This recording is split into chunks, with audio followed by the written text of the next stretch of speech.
खार नगरी बाड़मेर जिला मुख्यालय पूर्व प्रदेशाध्यक्ष एवं हरियाणा प्रभारी सतीश पूनिया एक दिवसीय दौड़ को लेकर बाड़मेर आए। उन्होंने कहा कि लोकसभा चुनाव हमने हरियाणा में अच्छा लड़ा है। हालांकि हम सीट पिछले लोकसभा चुनाव से कम जीते, लेकिन विधानसभा वार आकलन करें तो हमारा प्रदर्शन बहुत अच्छा रहा है। पूनिया का दावा है कि हम लोग हरियाणा में तीसरी बार सरकार बनाएंगे। इस तरीके बयान कांग्रेस की बौखलाहट है। बीजेपी को राजस्थान की जनता ने बहुमत दिया था। कांग्रेस पार्टी जनता का भरोसा खो चुकी है, केवल बयानों के आधार पर सीमित है।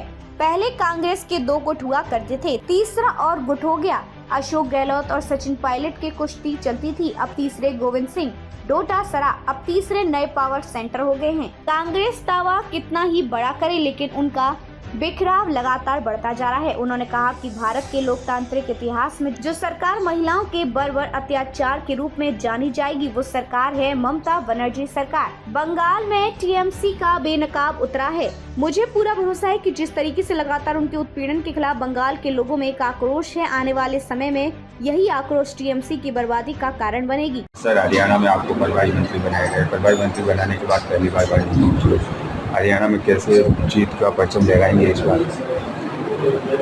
भारतीय जनता पार्टी ने मुझे एक महत्वपूर्ण जिम्मेवारी दी है। पार्टी ने भरोसा जताया है। इससे पूर्व लोकसभा के चुनाव की भी जिम्मेवारी रही। बहुत ही प्रतिकूलताओं के बीच में भी हमने कांग्रेस के साथ बराबरी का मुकाबला किया। असेंबली सेगमेंट का विश्लेषण करें तो भारतीय जनता पार्टी कांग्रेस से कहीं आगे है। एक चुनौती जरूर है, लेकिन मुझे लगता है कि कार्यकर्ताओं के परिश्रम, जनता के जनमानस और नेताओं की उनकी साथ के आधार पर भारतीय जनता पार्टी आज हरियाणा में एकजुट है। और मुझे पूरा विश्वास है कि कार्यकर्ताओं के और नेताओं के संबंधित प्रयास से जो लोग हरियाणा में तीसरी बार एक मजबूत सरकार बनाएंगे। तो सर, कांग्रेस का आरोप है कि इस बार राजस्थान में पर्ची वाली सरकार है। इस पर आपका क्या कमेंट है? देखिए, मुझे लगता है कि इस तरीके के बयान कांग्रेस की बौखलाहट है। भारतीय जनता पार्टी को जनता ने राजस्थान में मैंडेट दिया था। राजस्थान की कांग्रेस पार्टी जनता का भरोसा खो चुकी और केवल बयानों के आधार पर वो सीमित है। पहले कांग्रेस के 2 गुट हुआ करते थे, अब एक तीसरा गुट और हो गया। अशोक गहलोत और सचिन पायलट के बीच नूरा कुश्ती चलती थी, लेकिन गोविंद सिंह डोटासरा एक तीसरे पावर सेंटर हो गए। तो कांग्रेस पार्टी राजस्थान में दावा कितना ही करे, लेकिन उनका बिखराव लगातार बढ़ता जाए।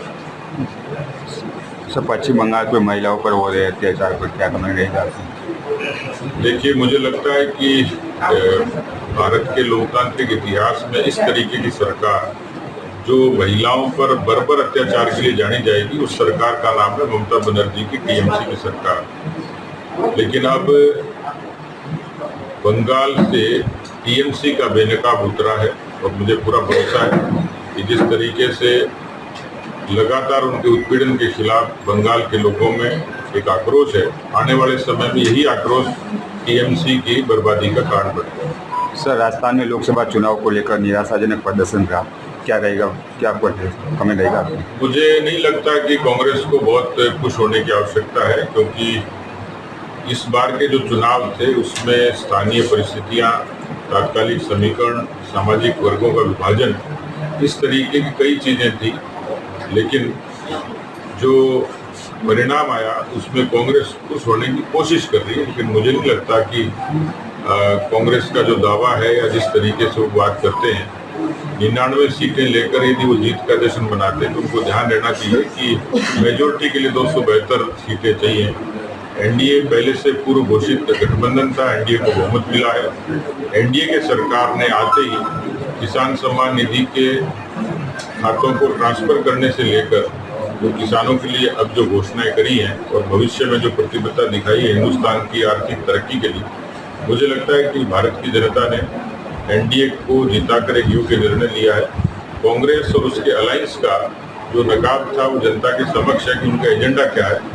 उनका छुपा हुआ एजेंडा है। वो संविधान का नाटक करते हैं, लेकिन भारत के संविधान में आस्था नहीं है, भारत माता के नारे में आस्था नहीं है, तिरंगे में नहीं है, वंदे मातरम में नहीं है। वो नागरिकता संशोधन कानून का विरोध करते हैं। और कई अवसरों पर उन्होंने एक किस्म से भारत के विरोधी इस तरीके की नीतियों को प्रश्रय दिया है। मुझे लगता है कि एनडीए की सरकार मजबूती से चलेगी और कांग्रेस पार्टी को बरसों बरस तक सत्ता में आने के लिए प्रतीक्षा करनी पड़ेगी। कांग्रेस पिछली बार से इस बार जो है वो मजबूत हुई है, विपक्ष मजबूत हुआ है, तो बीजेपी के लिए कहीं न कहीं चिंता का विषय नहीं है? दिल बहलाने के लिए गालिब ख्याल अच्छा है। यदि कांग्रेस इसी को मजबूती कहती है तो जो मैंने कहा है कि 99 सीटों से कभी सरकार नहीं बनती और इसलिए उनको ये सोचने के लिए, समझने के लिए, सपने देखने के लिए बरसों लगे। तो सर बाड़मेर में पूरा केंद्र लगा हुआ था बीजेपी की सीट निकालने के लिए, फिर भी बीजेपी की सीट नहीं निकली, तो प्रधानमंत्री नरेंद्र मोदी खुद यहाँ पर सभा करके गए, कहाँ कमी रह गई?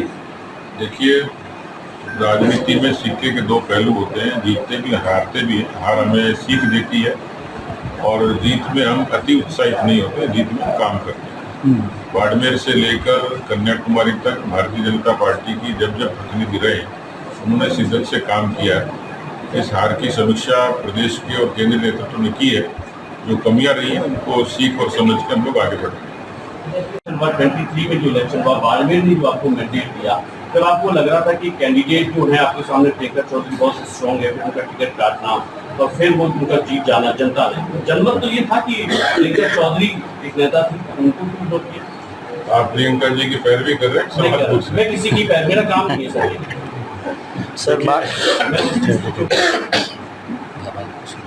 ये जो आपके सवाल हैं वो मैं समझ रहा हूँ, लेकिन राजनीति में पद की, टिकट की और महत्वाकांक्षाओं की कोई सेट फिनोमेना नहीं और न ये कोई फंडामेंटल अधिकार है। मैं भी इन परिस्थितियों से गुजरा हूँ, इसलिए मैं पार्टी पर ये एलिगेट नहीं करता पार्टी को कि वे मुझे ये क्यों नहीं दिया। जब हमने पार्टी को अपना लिया और पार्टी के डिसिप्लिन का हमने कमिटमेंट ले लिया, हमारे यहाँ जब मेंबर बनता है उसको हालांकि कम लोग पढ़ते हैं, उसके पर्ची के पीछे 5 निष्ठाएं लिखी होती हैं। उसमें कमिटमेंट होता है, सेल्फ डिक्लेरेशन होता है कि मैं पार्टी के निर्णय का, पार्टी के अनुशासन का पालन करूँगा। सामान्य सी बात है और इसलिए राजनीति में टिकट की, राजनीति में पद की, राजनीति में संभावनाओं की कोई भी सेट फिनोमेना नहीं है। ये अवसरों के उपलब्धता के आधार पर और उस समय की परिस्थितियों के आधार पर निर्भर करता है और ये क्लेम तो कोई नहीं करता। हम कभी नहीं कहा कि 200 की 200 जीतेंगे। पार्टी जीतने के लिए लड़ती है, कई जगह हम हारते भी हैं, उन हार के कारणों का विश्लेषण भी करते हैं, उससे सबक भी लेते हैं।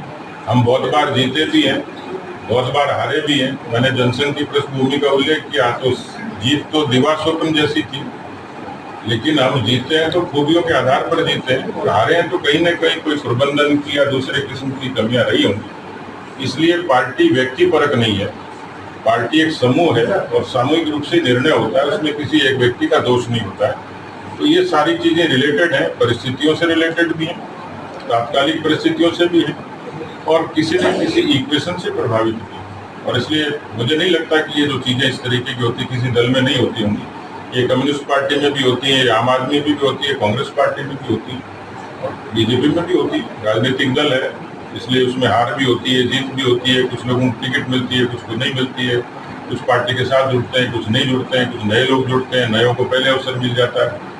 मैं 55 साल की उम्र में एमएलए बना, जिनको हम लोगों ने तैयार किया 25 साल की उम्र में एमएलए बन गए, तो ये कोई कंफ्लिक्ट नहीं। जागरूक टाइम्स के लिए बाड़मेर से ठाकरा राम मेघवाल की रिपोर्ट।